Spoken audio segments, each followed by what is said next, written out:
This is a spicer. So raise 3-bet, Alright. and we're going to see the patented cold call in position. Is this new technology? What is going on in the state of the games these days? Is this a no-rake strategy? What exactly is happening here? It's better in no rake, but when Duty has the shortest stack. I was just checking the SPR. yeah, I think this is totally appropriate as in theory. I don't think Kayhan's really playing theory. Kayhan's just doing his thing. You know, I think it's kind of interesting because when Kayhan does this, like in theory, like you're supposed to like cold call like ace queen and some nines and like whatever the fuck else you want to get in there a little bit with. I would actually put Kayhan in a slightly stronger range than that to try and fuck with people.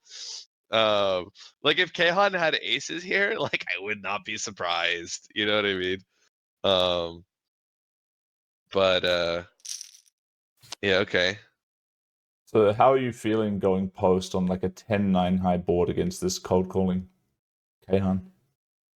As T Duthweiler, I would check this board a lot. Yeah, it feels like a rough board, right? Just in general, the cold call is slamming it. Some queens, jacks, tens, nines, obviously. Tens and nines a lot. Maybe suited broadways, still connecting reasonably well with the board. Yeah, so I think you know, I don't really know. I haven't studied the cold call range, you know, strategy, but I would probably check quite a bit. And then play check raises. Would you check something like this though? Yeah, I would just check raise this. Okay. He's gonna half-e and get flattered. Okay. Would you blast this card if you've done this?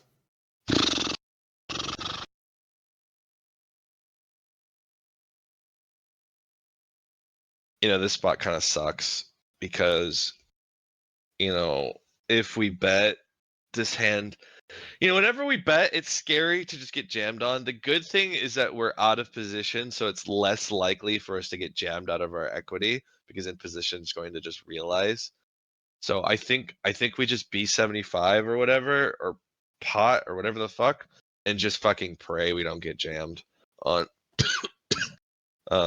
I don't think I really. I don't know. I feel like check is fine, and then bluff later. Check raise is fine. Did he bet? Yeah, 75%, like you were suggesting, and got called, and now he's got again 75-ish% left. Yeah, 80%. I think we. I mean, in theory, this is probably a pretty good bluff, or like actually an excellent bluff because we unblock all of Kayhan's folds, and we have 7 high. Like, don't get caught up in the diamonds. Kayhan shouldn't have a 7 or 6 of diamond. He's not cold calling Yeah. ace-7, ace-6, right?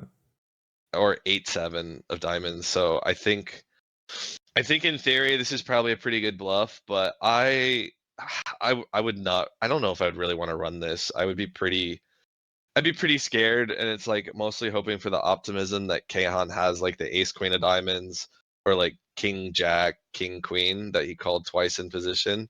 What about queen jack suited? You just don't think he cold calls it pre? Yeah, no, I did say queen jack. Okay. Or I don't know if I did it or whatever. Those type of holdings. I mean,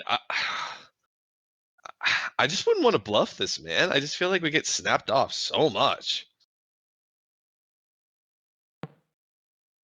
Oh, thank God. Kayhan F. We don't get to see. So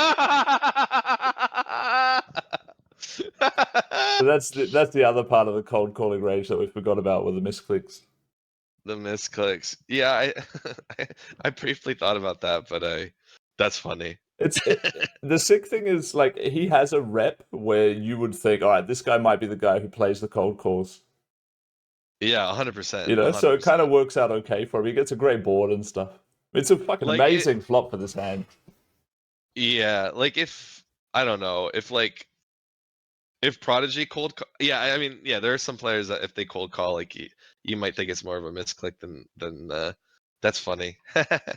It's so funny. He has the he has the exact like hand that wants to theory bluff, but like it feels so sick, so you don't, and then you run into the fucking cold call dust. That's good. That's funny. This is a good one for sure.